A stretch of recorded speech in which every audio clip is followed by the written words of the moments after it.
Baik Bapak Ibu yang dikasihi Tuhan, Shalom.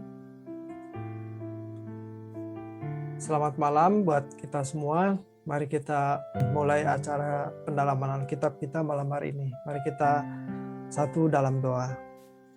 Bapa di surga, kami bersyukur untuk malam hari ini kami sudah berkumpul, kami menyiapkan hati dan pikiran kami untuk kembali belajar firman-Mu, belajar kebenaran-Mu Tuhan. Apa yang kami pelajari malam hari ini biarlah boleh menjadi rema dalam hidup kami yang mengubah pola pikir kami, mengubah perilaku kami, mengubah karakter kami Tuhan. Supaya kami semakin seperti Tuhan sendiri, memiliki pikiran dan perasaan Kristus. Terima kasih Tuhan, urapi kami masing-masing, berikan kami hikmat, akal budi, untuk kami bisa mencerna apa yang kami pelajari malam hari ini. Di dalam nama Tuhan Yesus Kristus kami sudah berdoa. Haleluya. Amin. Oke Bapak Ibu yang dikasihi Tuhan, ini adalah pertemuan ketiga. Kita akan membahas, saya share screen dulu ya.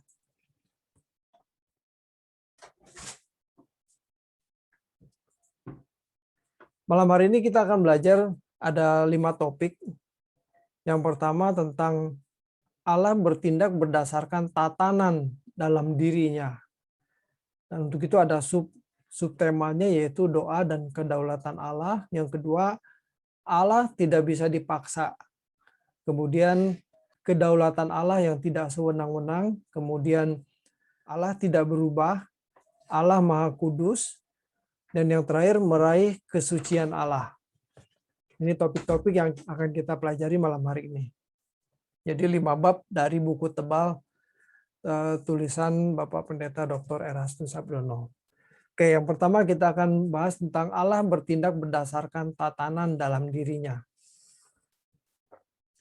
Sebagaimana manusia harus memahami secara mutlak hukum-hukum alam yang bertalian dengan hidup mereka setiap hari di dunia ini, maka manusia juga harus memahami hukum-hukum kehidupan yang bertalian dengan Allah guna kehidupan kekal. Jadi begini Bapak Ibu, kita kan hidup di dunia ini ada hukum alam ya, misalnya hukum gravitasi. Kalau sebuah benda ini saya lepas, maka dia pasti jatuh. Nah itu hukum gravitasi, hukum alam. Dan masih banyak hukum-hukum lain ya, hukum Newton, hukum Archimedes, hukum Archimedes itu hukum yang gaya tekan dalam zat cair itu akan sebesar zat cair yang dipindahkan. Terlalu rumit, nanti saya jelaskannya terlalu susah. Tapi hukum Archimedes itu membuktikan bahwa kapal itu dia bisa ngambang di air. Intinya begitu. Kalau dijelaskan nanti itu terlalu teknis. Kalau itu hukum itu tidak ada, maka tidak ada kapal yang bisa berlayar di laut, di air gitu. Nah, itu hukum-hukum alam. Nah, sebagaimana manusia memahami hukum alam, manusia juga harus belajar tentang hukum kehidupan supaya hidupnya kekal. Nah, hukum rohani ini menyangkut ketetapan-ketetapan yang Allah tentukan, yang berasal dari pribadi Allah Bapa yang Maha Kudus, Maha Bijaksana, dan Maha Adil. Allah juga konsekuen atas hukum-hukum yang ditetapkannya. Jadi ada semacam rule of life atau tatanan kehidupan. Jadi Tuhan bertindak sesuai dengan hukum yang ada dalam dirinya. Ya, jadi kita nggak bisa bilang, oh itu terserah Tuhan, suka-suka Tuhan. Memang suka-suka Tuhan, tetapi dalam diri Allah sendiri ada tatanan, ada hukum yang membuat keputusan-keputusan Allah itu tidak sembarangan. Allah bertindak sesuai dengan hukumnya, hukum yang ada dalam dirinya. Nah, Tuhan acap kali digambarkan sebagai Allah yang dapat diatur, dipengaruhi oleh kita. Ya, seringkali digambarkan seperti itu.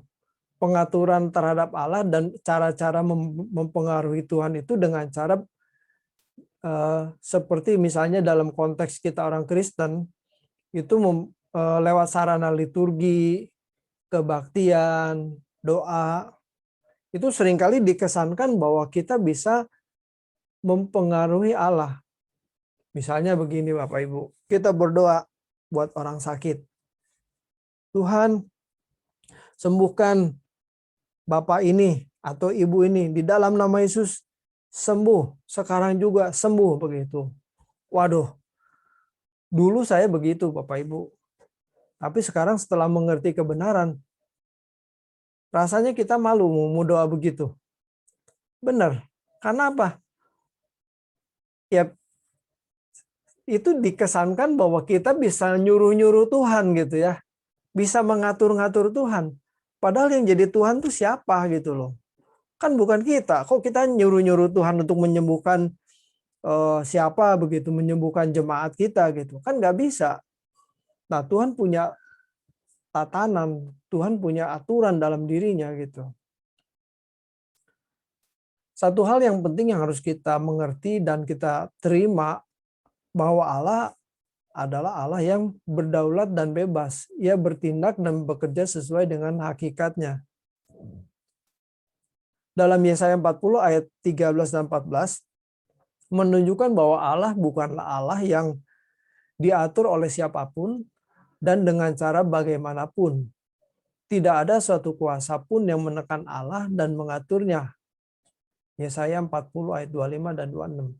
Itu menunjukkan bahwa Ia maha kuat. Selain itu ditunjukkan pula bahwa Allah adalah Allah yang maha besar dan tidak dapat dipengaruhi oleh manusia. Yesaya 40 ayat 15 sampai 19. Ia bekerja sesuai dengan hakikatnya. Jadi tentu dalam hal ini kita mesti menyadari bahwa kalau kita berdoa minta kesembuhan, itu tentu posisinya dalam rangka, dalam posisi kita hanya memohon belas kasihan Tuhan, bukan memaksa Tuhan. Jadi itu harus dibedakan ya. Kalau sekarang saya mendoakan orang sakit, tentu saya hanya memohon belas kasihan Tuhan, kiranya Tuhan memberikan belas kasihan buat Bapak siapa begitu, supaya Tuhan menjamah menyembuhkan. Tapi kalau Tuhan tidak berkenan untuk menyembuhkan, ya nggak sembuh juga gitu loh. Karena yang menyembuhkan kan bukan saya, kan kuasanya ada di Tuhan begitu. Nah makanya itu dalam kita berdoa tuh kita harus memiliki sikap penyerahan, sikap yang menghormati Tuhan. Terserah Tuhan, Tuhan mau jamah sembuhkan ya buat Tuhan pasti gampang. Tetapi kalau kita mau maksa-maksa Tuhan, mentang-mentang kita hamba Tuhan, apalagi yang didoakannya orang kaya, orang berduit begitu, penyandang dana gereja begitu ya. Waduh, kita sampai mohon-mohon sampai memaksa-maksa Tuhan untuk menyembuhkan. Waduh, rasanya kita kayak jual diri gitu ya. Itu nggak etis ya. Makanya harus dengan sikap hormat dan takut akan Tuhan, karena yang punya kedaulatan itu adalah Allah, bukan kita. Tentu ini kita harus memiliki sikap seperti itu ya. Kemudian Allah tidak bisa dipaksa. Nah ini juga hampir mirip-mirip ya, tapi mungkin dimensinya beda. Iman adalah pokok pengajaran yang penting sebab bertalian dengan keselamatan. Selama ini banyak orang Kristen menunjukkan ya, jadi objek yang ditujunya adalah kepada sesuatu atau seseorang, bukan kepada Tuhan. Jadi objek imannya tuh sesuatu, barang atau orang. Ini merupakan kesalahan yang fatal. Jadi misalnya, imani, rumah sebelah akan jadi milikmu. Loh, imani kok yang diimani rumah sebelah. Imani mobil itu akan jadi milikmu. Loh, gimana? Yang diimani itu Tuhan, pribadinya Tuhan. Tetapi pengajaran yang sudah melenceng justru mengajarkan begitu. Imani aja rumah sebelah, nanti jadi milikmu begitu. Rumah sebelah kok diimani. Nah, objek iman bukan keinginan atau cita-cita, bukan juga pada barang yang kita butuhkan, melainkan pribadi Tuhan Yesus Kristus. Nah, kepada pribadi Tuhan Yesus tersebut kita mempercayai bukan saja kuasanya, tetapi totalitas kepribadiannya, yaitu hikmahnya, kebijaksanaannya, dan rencananya. Jadi kita mesti berserah pada pengaturan Tuhan, bukan kita yang mengimani. Nah, kalau seringkali yang diajarkan Atau pengajaran-pengajaran yang kita dengar, imani begitu. Apanya yang diimani? Iman itu kan, nah ini poin yang ketiga ya. Hendaknya kita tidak turut terjebak dengan ajaran banyak orang hari ini. Seolah-olah dengan iman seseorang dapat mengatur Tuhan. Nah, ini dia. Hal tersebut bertolak belakang dengan pengertian iman yang benar. Karena iman itu adalah penurutan terhadap kehendak Allah. Ya, definisi iman itu penurutan kepada kehendak Allah, bukan kehendak pribadi kita yang meyakini bahwa Allah akan bekerja sesuai dengan keinginan kita. Itu keliru besar. Positive thinking itu apa yang kita pikirkan secara positif, dipikirkan, diyakini itu bakal terjadi begitu. Itu berbeda dengan iman. Kalau positive thinking itu sesuai dengan kehendak dan pikiran kita. Tetapi kalau iman itu adalah penurutan terhadap kehendak Allah. Jadi yang kita imani itu adalah bagaimana Allah memerintahkan sesuatu kepada kita lalu kita lakukan. Itulah iman. Jauh sekali. Mirip-mirip tetapi jauh sekali. Berbeda banget. Oke. Ini topik yang berikutnya, kedaulatan Allah yang tidak sewenang-wenang. Nah, Allah yang berdaulat bukan pribadi yang bertindak sewenang-wenang tanpa ada tatanannya, tanpa ada hukumnya ya, tanpa ada aturannya. Allah tidak akan menggunakan kedaulatannya untuk menetapkan sesuatu secara sembarangan tanpa aturan. Oke, misalnya begini ya, saya mempelajari ya, ketika bangsa Israel keluar dari Mesir itu ya, Tuhan kan suruh tumpas itu bangsa-bangsa yang ada di depannya itu ya. Orang Het, orang Amori, orang Feris, orang Yebus. Kenapa Tuhan menumpas bangsa itu? Apakah bangsa-bangsa di Kanaan itu Tuhan tidak sayang? Padahal kan itu ciptaan Tuhan juga, manusia juga. Nah, saya penasaran, saya cari-cari alasannya kenapa ya. Ternyata banyak di ayat-ayat di Alkitab itu yang menunjukkan bahwa bangsa-bangsa di Kanaan itu bangsa yang sangat jahat. Sehingga Tuhan itu kecewa dengan bangsa-bangsa itu. Udah menyembah berhala, jahat. Sehingga Tuhan izinkan bangsa Israel untuk memusnahkan bangsa-bangsa itu. Jadi bukan tanpa alasan Tuhan memusnahkan orang-orang bangsa-bangsa Kanaan itu dan tempatnya itu ditempati oleh bangsa Israel ketika keluar dari Mesir. Itu ada alasannya. Sehingga Tuhan tidak bisa dipersalahkan. Loh, kenapa ini bangsa Kanaan dihapus begitu aja sedangkan bangsa Israel 2000 tahun itu tetap eksis walaupun sudah tercerai-berai sampai sekarang masih bisa ngumpul lagi dan tetap eksis gitu. Ya alasan itu. Nah, pemilihan bangsa Israel sebagai umat pilihan tidak berdasarkan perbuatan baik ya, tetapi berdasarkan pilihan Allah. Tetapi pemilihan sebagai umat pilihan untuk memasuki proses keselamatan juga berdasarkan respon masing-masing individu. Itulah sebabnya dibutuhkan respon yang memadai. Jadi bangsa Israel itu dipilih Tuhan itu, memang dia bangsa pilihan, tetapi bangsa pilihan itu belum otomatis selamat. Tidak, itu dibutuhkan respon individu masing-masing, baru selamat. Nah itu kalau kita pelajari kasusnya bangsa Israel, dari 3 juta orang Israel yang keluar dari Mesir, kan cuma 2 orang yang masuk ke Kanaan. Termasuk Musa pun tidak bisa atau tidak diizinkan Tuhan masuk ke Kanaan. Ya, minggu lalu ya kita pelajari ya waktu Pak James menjelaskan itu ya. Disuruh berbicara kepada bangsa Israel malah tongkatnya diketok ke bukit batu, ke batu itu. Ya Tuhan marah. Sehingga Musa itu tidak diizinkan masuk ke Kanaan. Jadi balik lagi bahwa soal keselamatan itu adalah tanggung jawab kita masing-masing, respon kita masing-masing.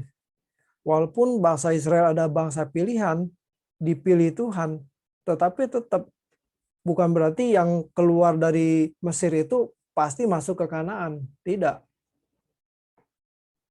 Respon masing-masing itu yang menentukan dia sampai ke Kanaan atau tidak.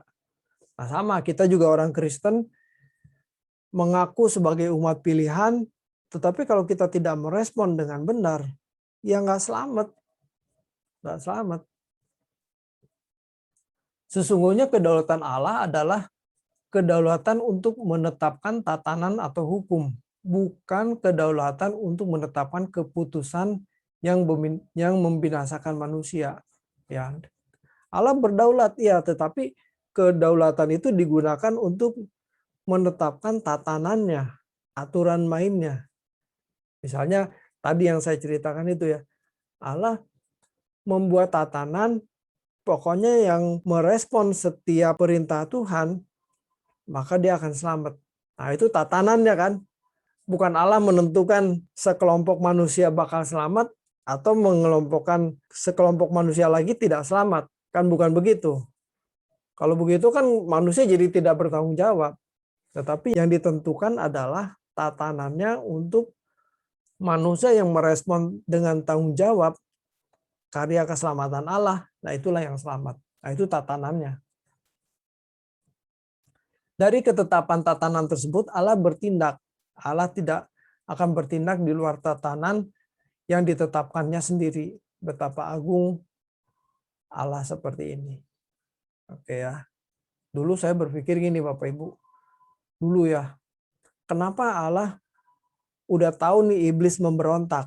Kenapa nggak langsung dihukum aja sih?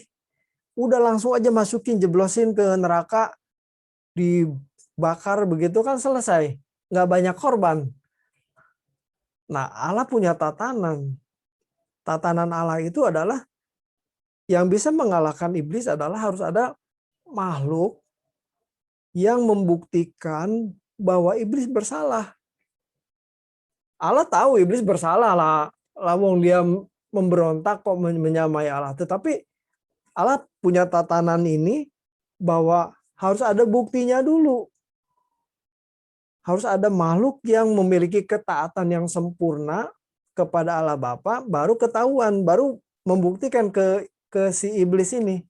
Ah, ini iblis, ini manusia bisa nurut sama aku, kenapa kamu melawan? Nah, baru dihukum gitu. Nah, itu namanya tatanan. Jadi Allah tidak bertindak sembarangan. Makanya saya mikir-mikir kalimat yang terakhir itu ya, betapa agung Allah seperti ini gitu. Betapa hebatnya ya. Padahal kalau dipikir-pikir menyusahkan diri sendiri ya, menyusahkan diri Allah sendiri gitu. Bahkan jadi banyak manusia yang korban karena dipengaruhi iblis dan terpengaruh. Jadi jahat, jadi tidak seperti yang Allah inginkan begitu. Jadi banyak korbannya. Tetapi memang begitulah tatanan Allah.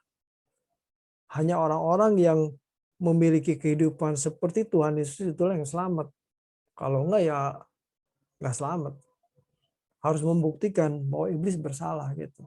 Itu tatanannya. Oke.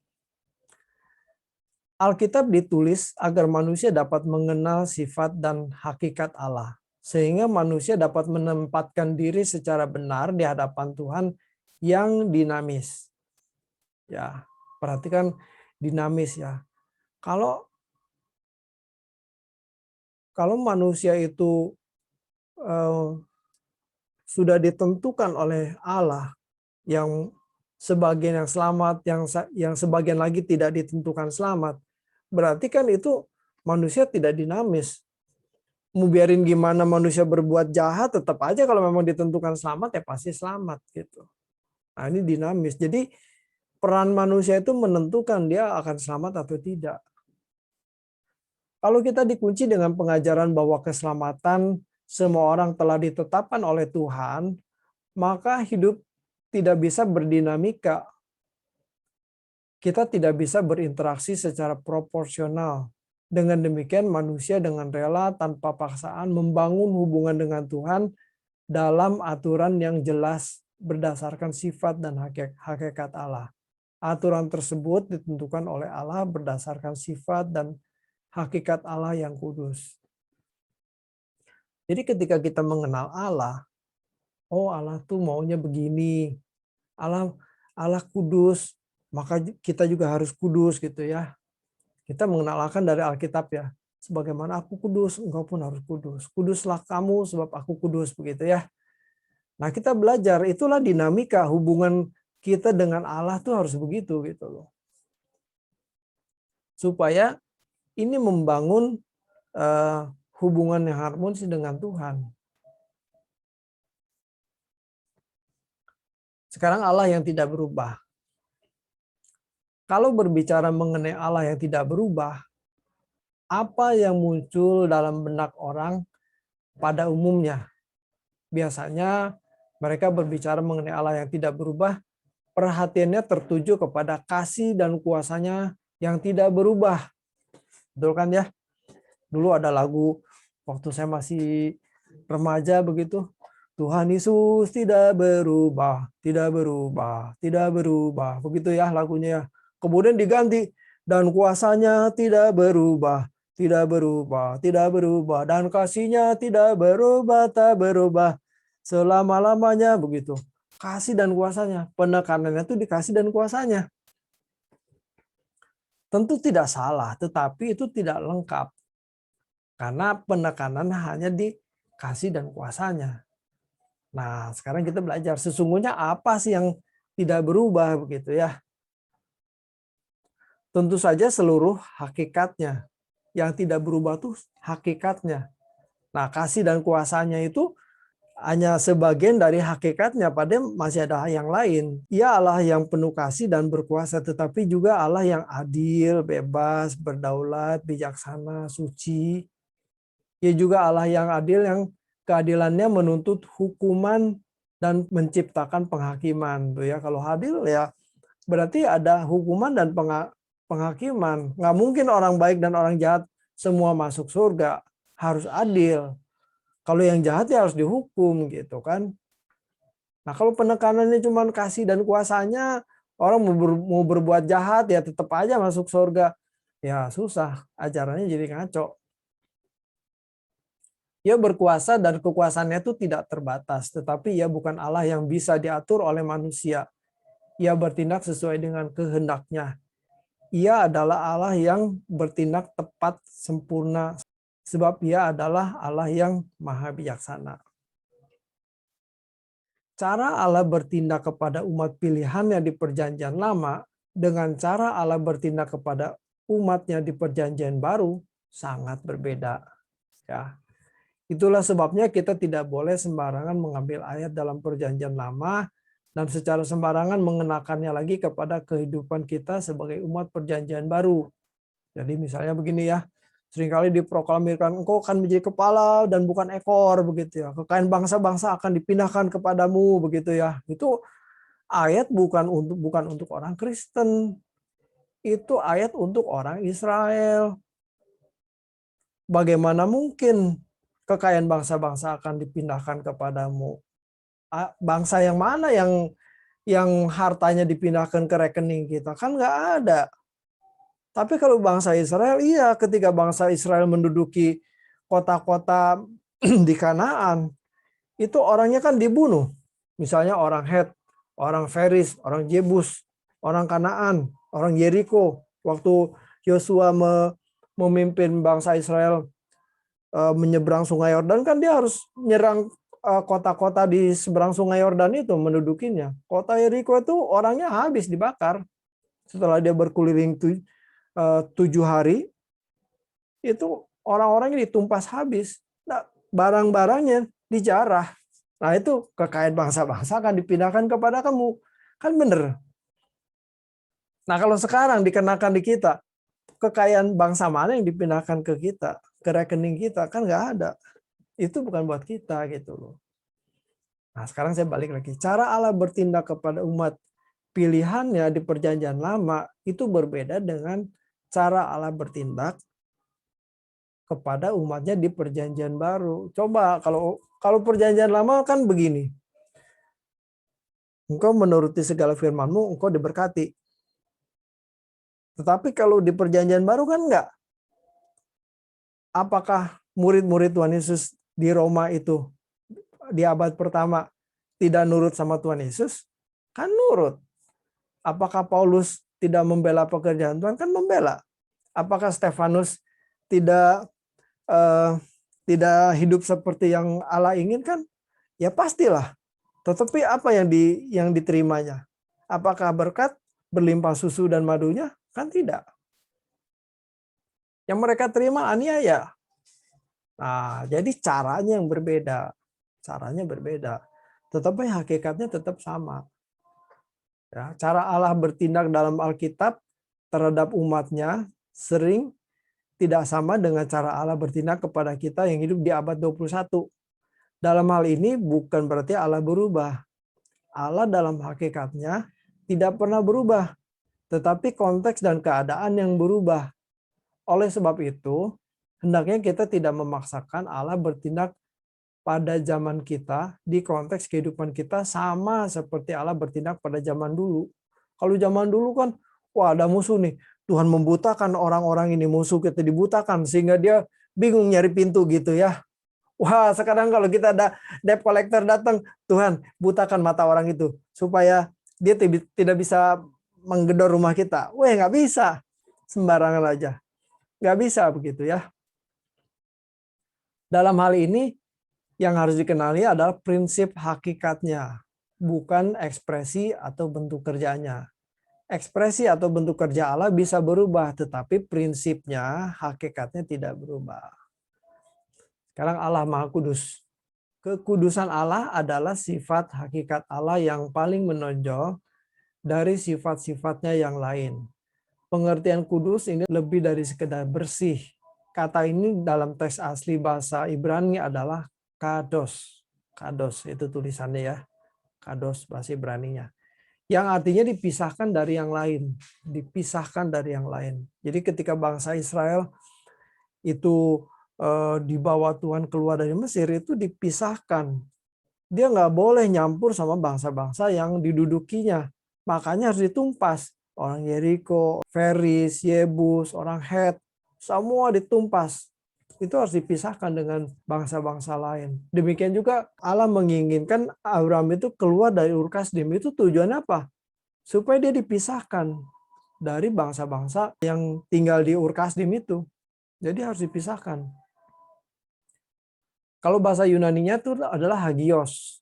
Hagios. Yang artinya berbeda dari yang lain. Nah, kudus hendak menuju kepada bahwa dalam diri Allah tidak ada kecurangan atau kesalahan. Dalam kekudusan hendaknya diperkenalkan kepada manusia bahwa ia tidak menghendaki dosa. Ya. Ia tidak memberikan toleransi akan pelanggaran terhadap hukum dan kehendaknya. Dalam kekudusannya, ia menuntut hukuman setiap orang yang bersalah. Nahum pasal 1 ayat 2 sampai 4. Itulah sebabnya maka kekudusan Allah tidak dapat dipisahkan dengan keadilannya. Bapak Ibu kalau baca kisah bangsa Israel ya, itu di kitab Ulangan atau di Imamat ya, itu kan detail sekali ya. Saya tidak mungkin bisa mengingatnya semua gitu. Tetapi beberapa yang saya ingat ya. Misalnya ketika seseorang kedapatan mencuri, itu ketahuan mencuri, itu dihabisi. Harus dibawa ke pintu gerbang, kemudian dilempari dengan batu. Itu baru mencuri.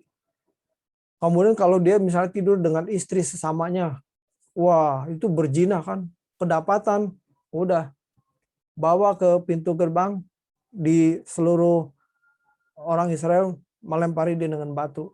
Bahkan bukan cuma dia, istri dan anak-anaknya juga dilempari batu juga. Waduh, serem bener ya. Tapi itulah cara Tuhan membersihkan kejahatan dari bangsa itu. Waduh, saya kalau baca begitu mengerikan sekali ya. Semuanya bersifat fisik. Nah sekarang kita bandingkan dengan zaman kita sekarang. Waduh, orang berzina aja bertahun-tahun jadi pendeta aja nggak mati tuh. Tuhan nggak kirim api dari surga untuk bakar pendeta berzina begitu loh. Tetapi mengerikan juga, bukan berarti Allah diam. Bukan berarti Allah toleransi, tidak ada hitung-hitungannya. Belum. Nanti di pengadilan Kristus pasti dia nggak bakal lolos gitu. Jadi kalau dulu benar-benar secara fisik itu ditegur, sekarang Allah seolah-olah diam gitu. Tetapi bukan berarti Allah mentolerir atau mengizinkan orang berbuat salah, tidak. Makanya kita harus hati-hati, periksa diri, jangan sampai kita berbuat salah di hadapan Tuhan, kita nggak sadar. Wah, nggak mungkin saya berbuat dosa, kalau nggak mana mungkin Tuhan pakai saya, mana mungkin Tuhan urapi saya. Sekarang saya masih diurapi Tuhan, khotbah masih bisa memberkati, waduh, mengerikan. Padahal di balik itu hidup dalam perzinahan, korupsi, atau banyak-banyak kejahatan-kejahatan yang lain yang dilakukan. Itu sangat mengerikan sekali. Jangan sampai itu kita berbuat begitu dan kita tidak sadar. Nanti tidak ada kesempatan lagi untuk bertobat. Itu mengerikan sekali. Ya, dalam kekudusannya ia menuntut setiap orang yang bersalah. Ya, Nahum pasal 1 ayat 2 sampai 4. Itulah sebabnya maka kekudusan Allah tidak dapat dipisahkan dengan keadilannya. Oke. Kesucian bukan berarti tidak bersentuhan dengan kehidupan normal yang dimiliki manusia pada umumnya. Sering orang suci digambarkan sebagai orang yang tidak hidup di tengah-tengah masyarakat. Dan kegiatan hidupnya hanyalah melakukan bertapa, meditasi, dan melakukan seremonial agama. Nah ini ya, ini juga salah ya. Jadi seringkali, oh ini orang suci, orang kudus, dia mah nggak boleh kerjanya cuma di bertapa begitu ya, menjauhi keramaian begitu. Ini nggak bisa dikatakan suci kalau kayak gitu, karena dia jauh dari godaan. Nah, ketika seseorang diperhadapkan kepada godaan-godaan yang membangkitkan rangsangan untuk berbuat dosa, untuk menuruti hawa nafsunya, maka pada saat itulah ia dapat membuktikan apakah ia memilih taat kepada Bapa atau tidak. Nah, makanya sebetulnya orang yang suci itu adalah orang yang ketika menghadapi tawaran untuk berbuat dosa, dia tidak berbuat dosa. Ya, orang yang jujur itu bukan orang yang tidak mencuri, bukan. Tetapi ketika ia memiliki kesempatan untuk mencuri dan dia memilih untuk tidak mencuri, nah itu baru orang jujur. Kalau dia tidak punya kesempatan korupsi, ya belum teruji. Kecuali dia punya kesempatan korupsi dan dia tidak korupsi, nah itu baru, itu orang jujur. Kesucian bukan hanya melakukan hukum-hukum moral yang dipandang baik di mata manusia. Kesucian adalah kehidupan yang sesuai dengan kehendak Bapa di surga dalam segala hal. Ya, saya ulangi ya.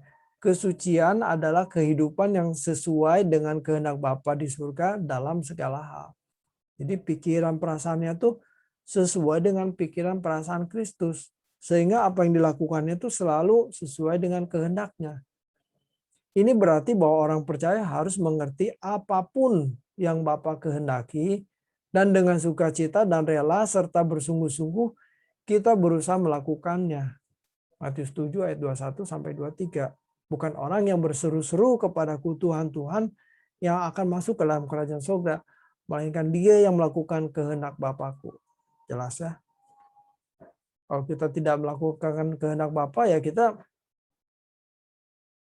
masih belum suci, belum benar. Dan itu tidak dikenal Tuhan loh. Aku tidak kenal kamu. Waduh, serem.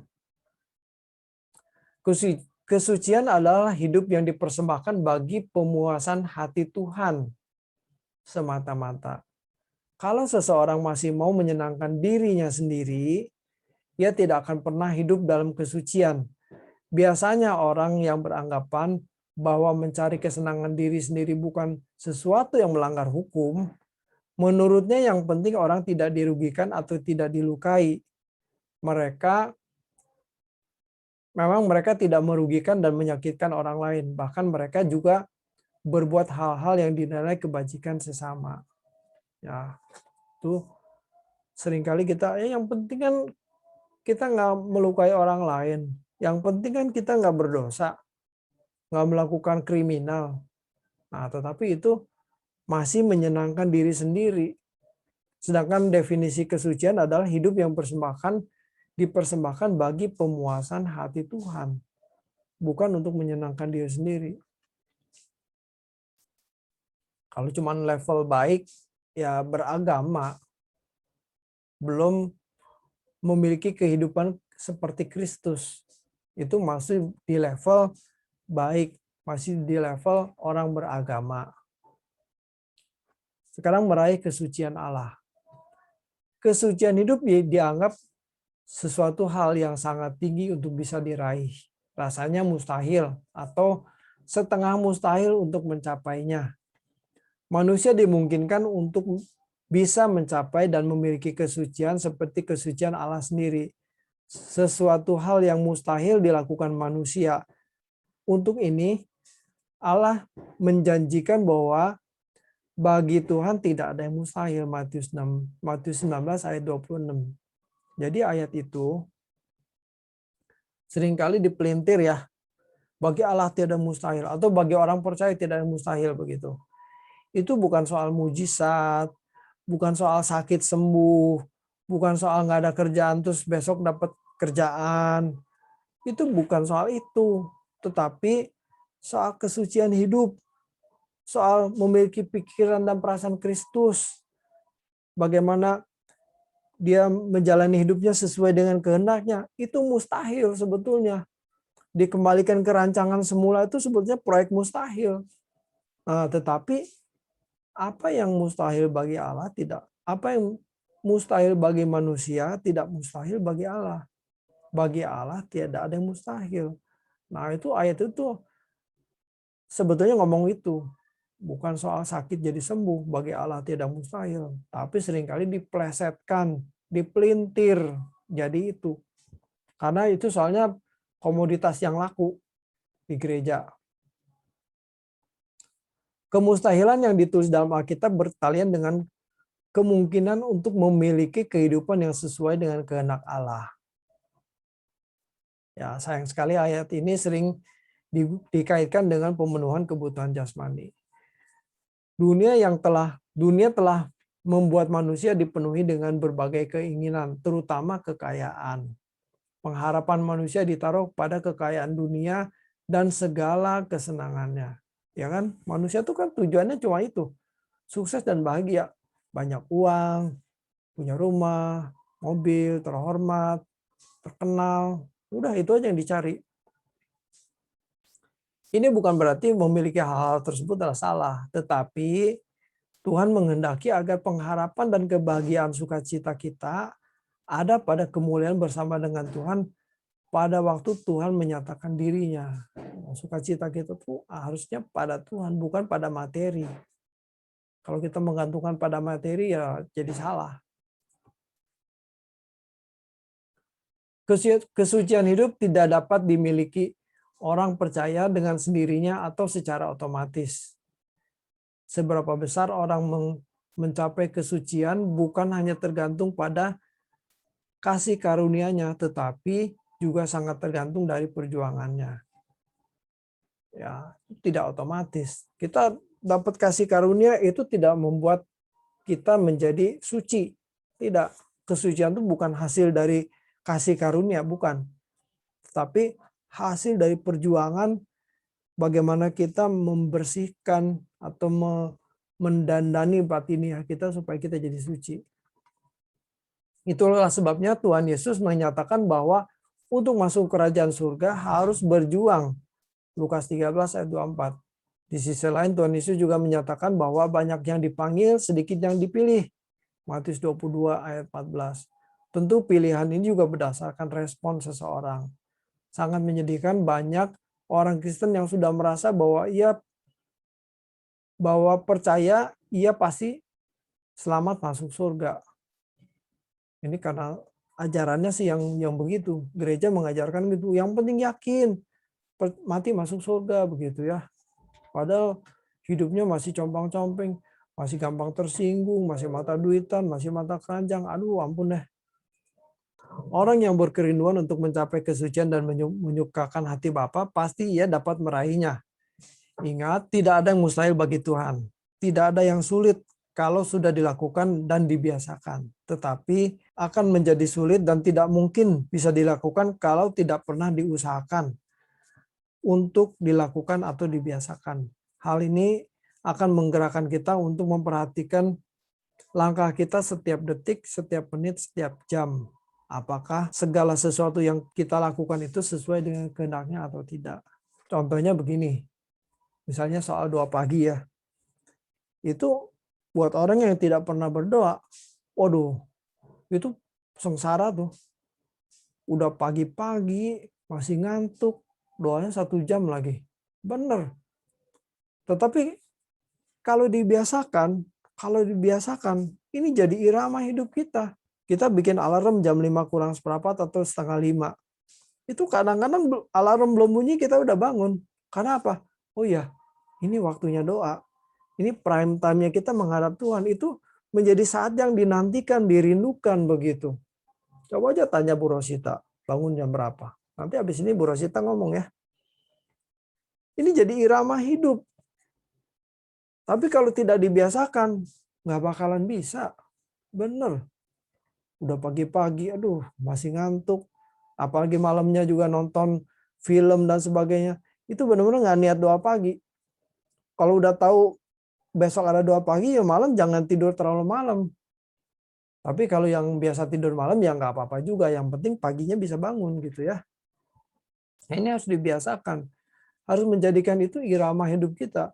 Mencari Tuhan itu harus sesuatu yang menjadi roda kehidupan kita. Karena berdoa itu adalah nafas orang Kristen. Tanpa doa, ya kita cuma sekedar beragama. Saya kira ini slide terakhir. Ya, betul ya. Oke, saya akhiri paparan saya sampai di sini, Bapak Ibu.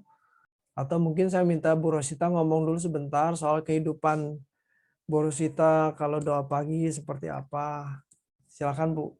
Ini memberkati sekali. Saya kalau dengar cerita Bu Rosita doa pagi ini, waduh, saya semangat sekali Bu.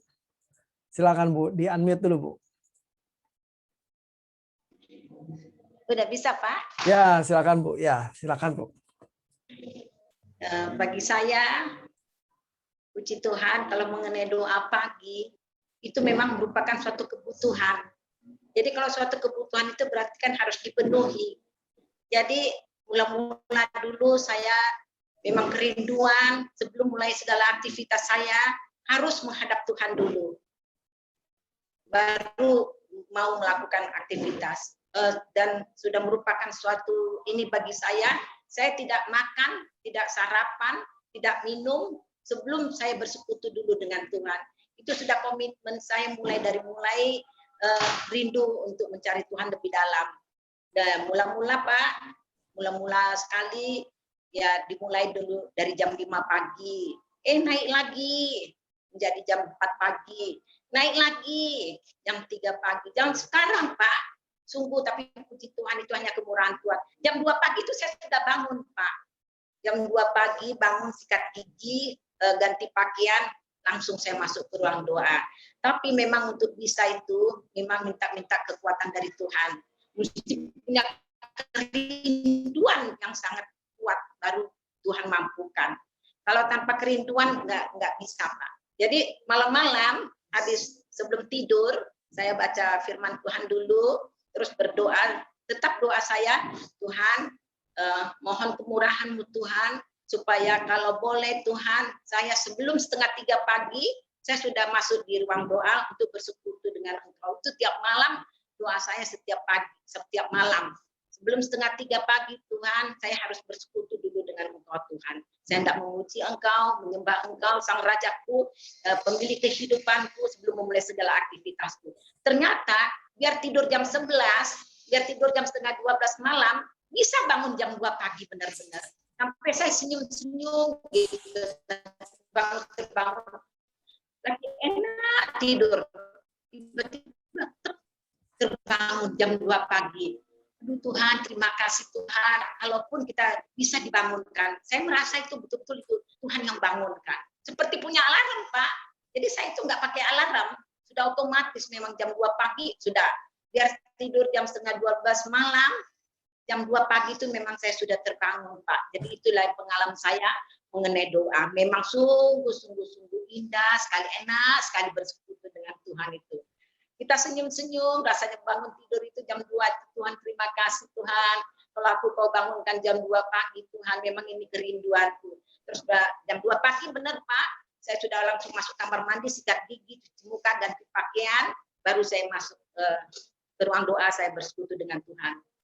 Jadi itulah pengalaman saya mengenai doa pagi. Jadi supaya benar-benar kita semuanya menikmati bagaimana enaknya, indahnya, manisnya bersekutu dengan Tuhan Yesus sebelum memulai segala aktivitas kita. Jadi itu ini saya mengenai doa pagi, Pak. Oke, terima kasih Bu Rosita. Tuhan memberkati. Mantap sekali ya. Kalau kita memiliki hubungan yang harmonis dengan Tuhan tuh, itu jadi irama hidup kita. Nah, buat yang belum punya irama seperti itu perjuangan. Perjuangan harus bisa sampai seperti itu. Yuk, mari Bapak Ibu kita satu dalam doa. Bapa di surga, kami bersyukur untuk diskusi kami, pembelajaran kami malam hari ini Tuhan. Terima kasih untuk hal-hal baru yang kami pelajari, yang kami pahami, biarlah itu boleh mengendap dalam pikiran kami dan boleh mengubah hidup kami Tuhan. Supaya kami lebih sungguh-sungguh hidup benar di mata-Mu, hidup kudus di mata-Mu Tuhan. Kami lebih menghargai, menghormati, dan hidup dalam takut akan Engkau Tuhan. Urapi kami masing-masing Tuhan, bimbing kami terus, supaya dalam sisa umur hidup kami gunakan kesempatan ini untuk memaksimalkan potensi kami, untuk belajar kebenaran-Mu Tuhan. Terima kasih Tuhan. Sebelum kami mengakhiri, kami doakan untuk Bung Olive yang dalam keadaan sakit, walaupun sekarang sudah di rumah, masih ada tindakan-tindakan yang perlu dilanjutkan oleh dokter Tuhan. Kiranya Tuhan jamah, kiranya Tuhan memakai tangan dokter untuk menyembuhkan Bung Olive Tuhan. Kiranya Tuhan memberikan belas kasihan Tuhan dan anugerah kesembuhan bagi Bung Olive Tuhan. Kiranya semua ini hanya berdasarkan kasih karunia-Mu saja Tuhan. Terpujilah nama-Mu Tuhan.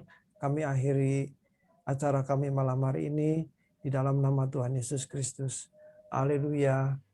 Amin. Oke. Ya, terima kasih. Terima kasih. Halo. Selamat malam. Sampai ketemu. Terima kasih Bapak. Waduh.